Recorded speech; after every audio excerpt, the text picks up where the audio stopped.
देखिए बच्चों, अब हम लोग पढ़ेंगे आईसीबीएम के रूल्स के बाद। पिछले लेक्चर में हम लोगों ने ये बात पढ़ी थी, तो जिन लोगों ने नहीं देखा वो देख सकते हैं। और बेसिकली हम लोग यहाँ बात करेंगे टैक्सोनॉमिकल कैटेगरीज के बारे में।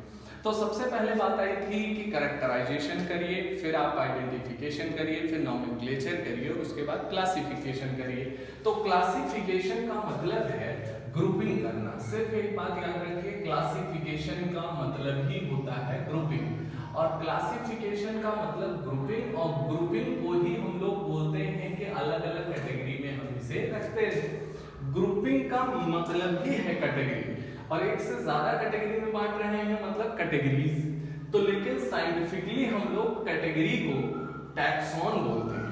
इसीलिए कैटेगरी एक से ज्यादा हो तो कैटेगरीज, और टैक्सॉन एक से ज्यादा हो तो टैक्सा। बेसिकली आपको ध्यान ये रखना है, क्लासिफिकेशन का मतलब ग्रुपिंग, ग्रुपिंग का मतलब कैटेगरी, कैटेगरी को साइंटिफिकली टैक्सॉन, और एक से ज्यादा कैटेगरी तो कैटेगरीज, और एक से ज्यादा टैक्सॉन तो टैक्सा। हमने कहा हर एक टैक्सॉन जो है वो डिनोट करता है रैंक को, और each taxon and each rank represent the unit of classification. अब सवाल ये है कि कैटेगरी अगर हमें पता चल जाए तो हम टैक्सॉन टैक्सा समझ जाएंगे। इसी बिहार पे हम लोग बात कर रहे हैं ऐसी कैटेगरी जो टैक्सोनॉमी में यूज होती है, उन्हें बोला जाता है टैक्सोनॉमिकल कैटेगरी। ऐसी हमारे पास टोटल 7 ब्रॉड और इसेंशियल कैटेगरीज हैं। कितनी हैं? 7 ब्रॉड और इसेंशियल कैटेगरीज। मतलब इससे कम लिखा, ज्यादा लिखा, गलत लिखा तो कोई मतलब नहीं है, कोई इसेंशियलिटी नहीं, लेकिन इतनी लिखनी जरूरी है। इससे कम अगर आपने लिखा तो कभी भी ये सही नहीं माना जाएगा, ठीक है। और साथ में ऑब्लिगेट है। ऑब्लिगेट का मतलब क्या है? इसेंशियल। तो इसेंशियल है, ऑब्लिगेट है और ब्रॉड कैटेगरीज है, ठीक है। कौन कौन सी है? सातों। किंगडम, फाइलम एनिमल्स के लिए उपयोग में लिया जाएगा, और डिवीजन प्लांट्स के लिए उपयोग में लिया जाएगा। तो पहली जो कैटेगरी हो जाएगी वो हो जाएगी किंगडम, दूसरी फाइलम या डिवीजन, तीसरी क्लास, चौथा ऑर्डर, और पांचवा फैमिली, छठा जीनस, सातवां स्पीसीज।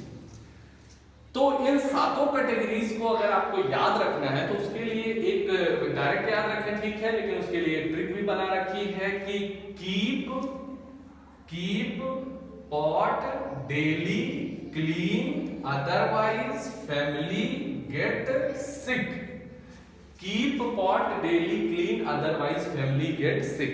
तो हर वर्ड का पहला जो अल्फाबेट है उसी से आपको ये याद रह जाएगा। लेकिन सवाल ये है कि आखिरकार है क्या कैटेगरी? बेसिकली आपको हमेशा और हमेशा ध्यान रखना पड़ेगा एक ही बात, क्या? ग्रुपिंग। कुछ भी नहीं है कैटेगरी, सिर्फ क्या है? ग्रुपिंग। तो किंगडम क्या है? ग्रुपिंग। किसका ग्रुपिंग? कैरेक्टर्स का। किंगडम किसका, किस कैरेक्टर्स का ग्रुपिंग है? तो बोलेंगे कि बहुत सारे फाइलम या डिवीजन मिलके बनाते हैं किंगडम, बहुत सारी क्लास मिलके बनाती है फाइलम या डिवीजन, बहुत सारे ऑर्डर मिलके बनाते हैं क्लास, बहुत सारी फैमिली मिलके बनाती हैं ऑर्डर, बहुत सारी जीनस मिलके बनाते हैं फैमिली, और बहुत सारी स्पीशीज मिलके बनाती हैं जीनस। तो हमने ये कहा कि जो यहाँ पे स्मॉलेस्ट यूनिट ऑफ क्लासिफिकेशन है वो कौन है? बेसिक यूनिट कौन है? वो है स्पीशीज। रियल यूनिट कौन है? स्पीशीज। और सबसे लार्जेस्ट यूनिट कौन सी है? किंगडम। मैंने आपसे कहा था कि ये सारी कैटेगरीज हैं, और इन कैटेगरीज के रिप्रेजेंटेटिव जो होंगे वही कहलाएंगे टैक्सॉन। जैसे किंगडम प्लांटी अगर है तो प्लांटी क्या है? टैक्सॉन। मतलब कैटेगरी तो किंगडम है लेकिन टैक्सॉन क्या है? प्लांटी। तो टैक्सॉन हर एक स्पीशीज के लिए, हर एक प्लांट के लिए, हर एक एनिमल के लिए लगातार बदलते रहेंगे, लेकिन कैटेगरीज हमेशा वही साथ रहेंगे। बेसिकली अगर आपको नहीं समझ में आया तो आप ये समझ सकते हैं एग्जांपल के तौर पे, यदि आपका कोई दोस्त बाहर रहता है, वो इंडिया आना चाह रहा है, तो आप उसे एक एड्रेस देंगे लिख के।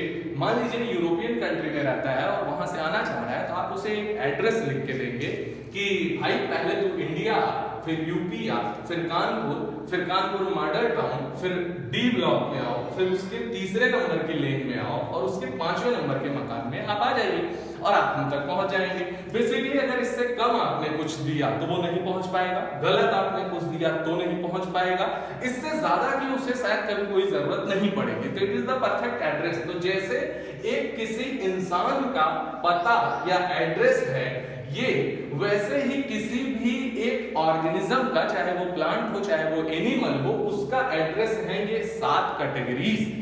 तो हमने कहा वो जब वहां से निकला और यहाँ पे दिल्ली में एयरपोर्ट पे उतरा तो उसने कहा भैया हमें इंडिया जाना है। What is India? तो India is nothing, it is the group of state. जब वो वहां से यूपी के अंदर आया तो उसने कहा भैया हमें यूपी जाना है, UP is nothing, it is the group of cities. जब वो कानपुर के अंदर आया तो उसने कहा मुझे कानपुर जाना है, it is nothing, it is the basically group of the towns. जब वो मॉडल टाउन में पहुंचा तो उसने कहा हमें मॉडल टाउन जाना है, it is nothing basically group of the blocks. और जब वो ब्लॉक डी में पहुंचा तो उसने कहा हमें ब्लॉक डी में जाना है, तो block D is nothing, it is the group of lens. बहुत सारी लेन्स हैं, 10 लेन 20 लेन से बना हुआ है ब्लॉक डी। और जब वो लेन में पहुंचा तो लेन नंबर 3 में जाना है, तो बोला lane number 3 is nothing, it is the group of houses.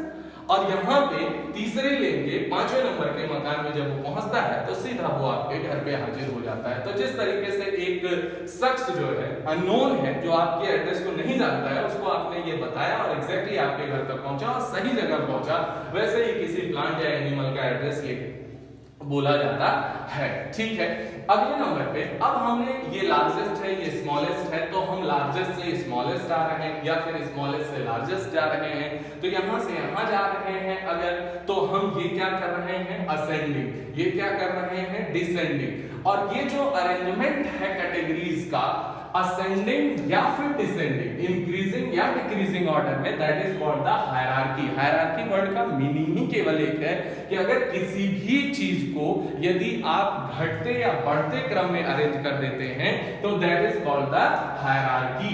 तो यहां पर ये इंक्रीजिंग ऑर्डर हो चाहे डिक्रीजिंग ऑर्डर हो, it is called the hierarchy. लेकिन टैक्सोनॉमी के अंदर कैटेगरी के hierarchy, so it is called as the taxonomical hierarchy. तो कैटेगरी, टैक्सोनॉमिकल कैटेगरी और टैक्सोनॉमिकल हायरार्की। अब सवाल ये है कि आखिरकार एक ऑर्गेनिज्म सबसे ज्यादा खास कब होगा? स्पीसीज लेवल पे। सबसे ज्यादा आम कब होगा? किंगडम लेवल पे। नॉर्मल कब होगा? किंगडम लेवल पे। कब पहचानना मुश्किल होगा? किंगडम लेवल पे। इंडिया में उसे ढूंढना बहुत मुश्किल होगा आपके घर को, लेकिन जब वो हाउस नंबर लेन नंबर में पहुंच जाएगा तो सबसे आसान होगा। तो आप ये कह सकते हैं कि स्पीसीज से अगर हम किंगडम जाते हैं तो maximum common character species level पर होते हैं। मतलब स्पीसीज लेवल पर दो ऑर्गेनिज्म सबसे ज्यादा कैरेक्टर शेयर करते हैं, और जब हम हायर लेवल पर जाते हैं तो मैक्सिमम कॉमन कैरेक्टर से मिनिमम कॉमन कैरेक्टर तक पहुंचते हैं। मतलब यहां से अगर हम मैक्सिमम से मिनिमम जा रहे हैं तो कॉमन कैरेक्टर्स क्या हो रहे हैं? डिक्रीज हो रहे हैं। ठीक है, और अगर जनरल कैरेक्टर की बात करें तो यहाँ जनरल कैरेक्टर कम है और यहाँ जनरल कैरेक्टर ज्यादा है, तो जनरल कैरेक्टर्स क्या हो रहे हैं? बढ़ रहे हैं। यहाँ पर स्पेसिफिक कैरेक्टर की बात करें तो ये मोर स्पेसिफिक कैरेक्टर और ये लेस स्पेसिफिक कैरेक्टर, तो ज्यादा से कम की तरफ जा रहे हैं तो घट ही रहे होंगे। और यहाँ पे स्पेसिफिक कैरेक्टर की बात करें तो ये क्या हो रहा है? घट रहा है। क्यों? कि यहाँ पे मैक्सिमम से मिनिमम, लेस से मोर और मोर टू लेस। तो आप बताएं यहाँ पे common character, general character, specific character. तो कहा जा सकता है, ये याद रखिएगा, एनसीईआरटी में दिया भी हुआ है कि जितना लोअर टैक्सा होगा वहां के ऑर्गेनिज्म आपस में उतने ज्यादा कैरेक्टर्स को शेयर करते रहेंगे। ठीक है, सबसे ज्यादा कैरेक्टर वो लोअर टैक्सा पर ही शेयर करेंगे। और सबसे कठिन होगा किसी स्पीसीज के ऑर्गेनिज्म को पहचानना हायर लेवल पे, मतलब किंगडम या फाइलम या डिवीजन लेवल पे बेहद मुश्किल होगा। एनसीईआरटी एक एग्जांपल देती है बेटा, जैसे एनिमल्स, मैमल्स, डॉग में एक वैरायटी देती है, अल्सेशियन नाम सुना होगा, प्लांट, व्हीट, राइस, ये सबको अगर एक ग्रुप में रखा जाए तो basically they are nothing, they are the groups. और ग्रुप किस चीज के? बेसिकली कैरेक्टर्स के, और वो कैरेक्टर्स ही मिलके तो ये नाम बना रहे हैं। हाँ, इसीलिए तो इतने सारे के सारे आप एक क्या है? टैक्सॉन, और इतने सारे टैक्सॉन मिलके क्या बनाएंगे? टैक्सा। लेकिन ये टैक्सा जो है वो प्लांट, एनिमल, ये सब बिल्कुल डिफरेंट लेवल पे हैं, तो हम बोलते हैं all are taxa indicate categories at very different level. Categories at very different level, क्योंकि कोई प्लांट है और कोई एनिमल है। ठीक है, लेकिन जबकि अगर हम एक ग्रुप बनाते हैं जिसमें एनिमल्स, मैमल्स और डॉग्स को रखते हैं, तो आप जानते हैं डॉग क्या है? मैमल है। मैमल क्या है? एनिमल है। तो यहाँ भी सारे के सारे टैक्सा ही हैं। और सारे टैक्सा हैं तो सही, लेकिन ये केवल डिफरेंट लेवल पे है। वेरी डिफरेंट लेवल वर्ड को हटा दिया गया, वेरी वर्ड को हटा इसलिए दिया गया क्योंकि यहाँ प्लांट एनिमल दोनों थे, तो वेरी डिफरेंट लेवल पे था, यहाँ पे केवल डिफरेंट लेवल तक की बात की गई है। तो ये है बेसिकली टैक्सोनॉमिकल हायरार्की। इसके बाद हम लोग एग्जांपल के बारे में बात करेंगे, और वो एग्जांपल्स 3 से 4 एग्जांपल एनसीईआरटी के हैं उनके बारे में बात करेंगे। और यहाँ पे